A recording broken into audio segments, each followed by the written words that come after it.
Hey everybody, I'm Pamela. And I'm Tracy. And we are here to discuss how business really works. And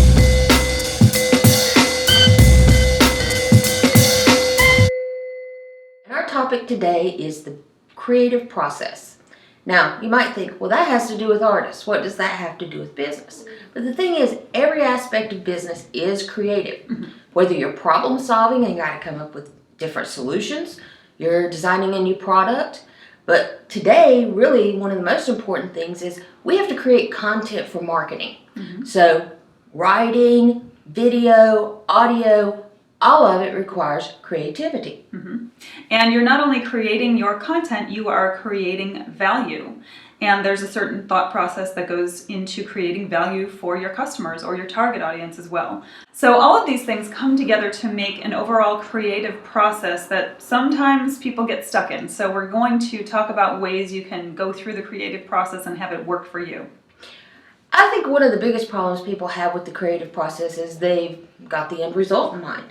And instead of just like brainstorming and get everything out there, they try to create a perfect end product in the beginning. And that's not how the creative process works. So let me just clarify. We do want you to know where you're going. So we've talked about this in other videos. I'll link to that other video. You do have to have a vision in your mind of where you want to end up, whether that's your perfect life in 5 years, like we spoke about in the productivity video, or whether you're creating a product. You do want to know and have a really good sense of what that product is going to do, obviously. But to Tracy's point, you can't begin with that perfect product already out of your brain. That just doesn't work that way. The creative process is more messy and iterative, and that's what you have to focus on, is getting those ideas out of your head to begin with. Yeah. Basically, creating and editing are two different skill sets. So you take an author that's writing a book. Now they might want to end up with like a, 10,000 word little how-to book. Yeah. The honest truth is they're probably going to write 20 or 30,000 words, and the editing process is what creates the final product. So let's talk a little bit about tricks and tools that we use to get it out there in the first place. So what are some of yours? Well, the one big thing is that you get all of your ideas down on paper, either on your laptop if you like typing better, or physical paper if you prefer a physical entity in front of you. So I wrote a book last year, and the way I did it was to gather all of my research and print it out on physical paper. So I did kind of the old school way. I marked up that paper with points that I wanted to include in my book, cross-references to other research that I had also printed out. So I had on paper everything in front of me, all of my notes and everything that really made up the backbone of the book. And I got all of my ideas out when I started typing, but I didn't start typing the end product. I started typing points that I wanted to make, whether it was in the middle of the book or whether it was at the end or in the beginning. Whatever was most in my mind at that point in time and that I felt that I had researched the best, that's where I would start and just kind of blurt it all out. And that really helped me to get not only my main points out, but to discover things that I kind of had forgotten that I knew, or maybe new ideas that I just thought about. The point is you want to just get it out of your head without worrying about what it looks like or what it sounds like. Don't judge your work. And I know this from acting, and this is a lesson in acting that has been pounded into my head from 5 years now of training in acting. You do the work, and you try not to judge the work, meaning you follow a technique, and that technique will lead you where you need to go if you trust it and you trust yourself. You don't need to be judging yourself along the way. Yeah. And like for me, a lot of times is to get the ideas out of my head, right? Well, I can't type as fast as my brain can move. And I found that when I would sit in front of the computer and I would try to get it all out, I would end up in a jumbled mess. So I learned to use the recorder, whether it's on my phone or whether I pull out the video recorder or whatever. I immediately just get it out there. I mean, it's like a vomit. It's just put it all out there. And so I will start out a lot of times with something that's auditory. It's a recording. From that, I will figure out what research I need to do to back it up, and I'll do the research. And then I actually start the writing process. So for me, it's a brain dump. Yeah. I have to get all that stuff out of my head. Yeah. And I think you'll find that the more you allow yourself to just get stuff out of your head and onto paper or into a recording, your brain starts working in the background anyway, and it becomes easier to get those thoughts out, and it becomes easier to organize those thoughts the longer you go. Remember, the goal is not to organize your thoughts in the beginning, but your brain kind of works that way anyway, because that's the natural human process. So you'll start seeing patterns in your work as long as you let yourself just get it all out of your head. So I think that's step number 1 is don't judge, just put it out there. And then you can work with what you've got.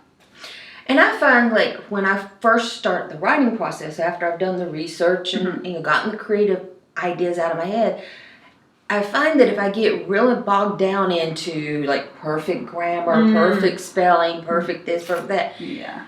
I lose the flow. Mm-hmm. So a lot of times I write like, I don't know, the most uneducated human being on the face of the earth. But it's just kind of part of the creative process is get that stuff out of there. You can always edit. Yes, yes. You know, they say again in acting, the editor makes the performance, not the actor, and it's really true. If you watch any of your favorite movies or TV shows, pay attention to how they edit the scenes, how they put them together, where they cut from one character to another. A lot of creating the story is in the editing.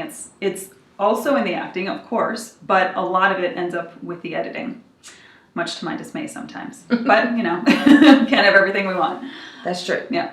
Well, you know, it's like I say, you can't wait for inspiration. Yeah, If yeah. you wait for inspiration, you might never be creative. So It's what true. do you do? What are some of your tips and tricks you use when I'm just not in the mood today, but it needs to be done? So 2 thoughts come to mind. First of all, if you're not in the mood but it needs to be done, you got to do it anyway. I mean, that's really kind of an oversimplification maybe, because you've got all these feelings going through your head and, oh, I just don't feel well. My head is stuffed up, or I didn't get enough sleep. Really, it does come down to you have to make a choice if you're going to do it or not. So it comes down to your personal choice in that moment to do the work anyway. And you probably will find that once you kind of get over that initial hump of I don't feel good, I don't wanna, it'll get easier as you go. So that's number 1, is sometimes you have to do it anyway. You just have to make the choice. The inspiration, though, you asked me about inspiration. So I'm assuming you mean like, where do I get ideas that I can pull from for my work? Right? Yeah, so that when you're not in a creative mood, how do you I have get all that? Okay, I have a great example for you of this. So I've been a dancer as well. And one thing that I used to do as a dancer between lessons and workshops and everything is when I was out walking around in the city or traveling or whatever, I would really pay attention to my environment. So for instance, if I was walking down a street in New York City, I'd listen to the cars going by and the chatter of people and the sound of feet. And I'd listen to rhythms that were in those noises, but you might not pay attention to if you're not thinking about those. Your natural environment, or even an office environment, could have things going on in there that make you connect that to your work. So in my example of dancing, I do swing dancing. If there was a certain rhythm to cars going over a pothole or something, I would incorporate that rhythm that I heard into my dancing. And it just made my dancing fresh and new and creative, because I'm taking something from my environment and I'm putting it into my work. And I really highly suggest that. Go out and take a walk. Go, listen to a talk, anything really that connects you to your surroundings, and take something from your surrounding. Take the color of a flower that you love and use that in your work if you do visual arts. And just like Pamela's finding inspiration throughout her environment, one of the most important things you can do for creativity is make sure you do it on a regular basis. Just like you're not going to beat cardiovascular disease by running once a month, you're not going to keep the creative process flowing unless you're doing it on a regular basis. It's one of James Altucher's ideas. It's what he calls becoming an idea machine. It's like creating is 10 ideas a day that he does. Yeah. So every He morning, writes down 10 ideas a day. Yep. yeah, every morning he gets up and he just writes 10 ideas. It doesn't have to be about anything in particular. You might look out the window and go, oh, 10 ideas. Well, actually, his process is a little more structured than that. It's he will pick something that he wants to improve. 10 ideas to improve his podcast. 10 ideas to improve somebody else's podcast. You know, that kind of thing. So he doesn't just come up with 10 random ideas, but he picks a theme or a topic, and then he comes up with ways to make that thing or topic better. They are related to each other. They're not random. Well, they are. It's a theme for the day, but it could be on literally anything. Yes, that's true. You know, yeah. He might be in a store and he sees something that he thinks could be improved, and he'll come Right. up with 10 ideas to To improve improve it. that thing, yeah. It's kind of like I was traveling out west this past winter. Went to Colorado and visited some friends, and this friend was kind of making side money. His side hustle Oh, was yeah. crawling up on roofs and removing snow. And I'm watching him do this, and I'm thinking, this is the most insane thing I've ever seen. These people risking their lives. They're doing all these harnesses and everything, but still, it takes forever. Yeah. And I'm like, I can't believe no one has automated snow removal from a roof yet. Yeah. We've got machines that can, rove Mars. Why can't we remove snow from a roof? So I decided the next morning when I got up, my 10 ideas were going to be on how to automate the removal of snow. And I actually came up with about 15 ideas. This is not something I would ever pursue. I handed it off to a friend who has some mechanical ability, and he is actually working on an automated machine that will remove snow from a roof. Yeah. We'll see if it goes anywhere. Yeah. But that's just it. It didn't benefit me other than it kept my idea muscle working. Yeah. But maybe it's going to benefit someone else. Maybe sometime in the future we won't have people on roofs for snow removal. Yeah. I might have bettered the world. Yeah. You never know.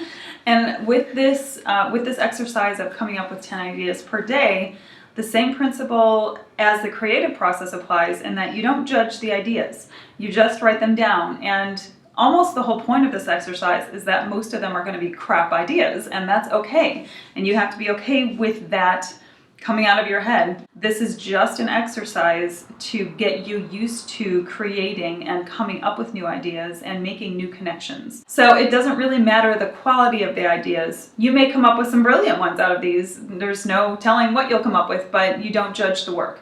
You just come up with the ideas, get them out of your head, and keep creating those new ideas to keep your creative muscle exercised. Yeah.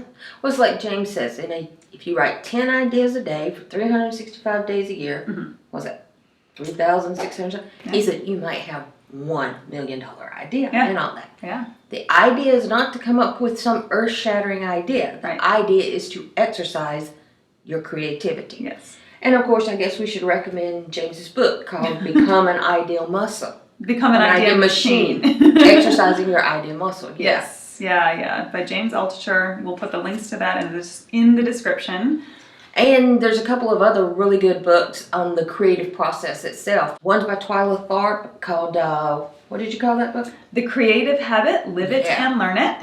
Yeah, and By Twyla Tharp. then there's The War of Art by Stephen Pressfield. Yes. Highly recommend that Yeah, one. that's a great book. And then there's The Artist's Way by Julia Cameron. Yeah. Yeah. And you'll put a link to all those in the show notes? Yes, I will link you to all of these. They will be invaluable resources to helping you out in defining your creative process and making it work for you. And these links will be affiliate links, full transparency there. If you use our links, great, that'll help us out. If you don't, totally fine. Just go find these books on your own if you want, but we will at least put the resources in the description for you. I highly, highly recommend that you go get these books. So now you have ways to get inspiration, to come up with new ideas, to keep your creative juices flowing every day of the year. Now it's time for you to put that all into action. So we want to hear what your thoughts are. Did you find this video useful? Are you going to take the ideas and lessons that we've given to you and use them for your own work? Tell us what you're working on. Tell us how you apply the idea machine or any other technique that we've mentioned, and if you are finding inspiration in your environment too. So don't forget to comment and like this video, subscribe to the channel, keep in touch with us, let us know what you're doing, and we will see you on the next one. Thank you. Bye. Thank you.